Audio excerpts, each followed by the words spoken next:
moko a few months ne NTSA notimo retraining ne drivers popogre Kenya ka.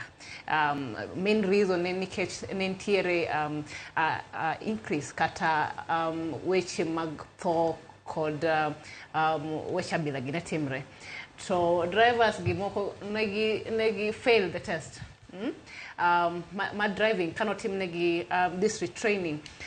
So kaka wakilo se watocha.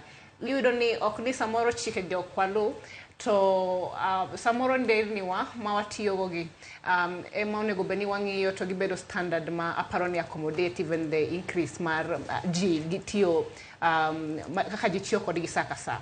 Koro apani kwa move forward drivers be nyaka bed very keen ni mondo chike moket gi NTSA kod bodies ma ngiyo wach mag rit mar apaya motiyo go pachoka gingi asto bende aparoni kikwariemba nikech koro kata speed governors go kwangi to ngima mag jok ma wariemba mwaketo atarini nikech pila koro kwa bobiro wakatwa wacho ni nyithinda aparga shiro olalo ngima gino waneno ka moi Kapsabet boys beni nyocha nyithindo moko bendo olalo ngima gi jomoko benti hospital aparoni onego especially ka watero nyithindo e school to wangi masilai mar nyithindo mwariembo kata kamano deba kwa mondo sekal ongini to nderni gi to inyalo los gi kiwango machal nade mondo jowa obed gi safety kagitiyo kodgi. Erokamano ahinya Mheshimiwa James Nikal.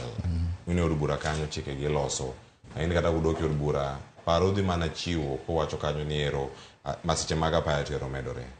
Chike magi monego bed ni keto manyalo konyo duoko gi chien mapok oket kata kinde mokalo nitie chike mosebedo kata joriembo kaachiel koda ka jogo matiyo koda apeni mopogore pacho kae.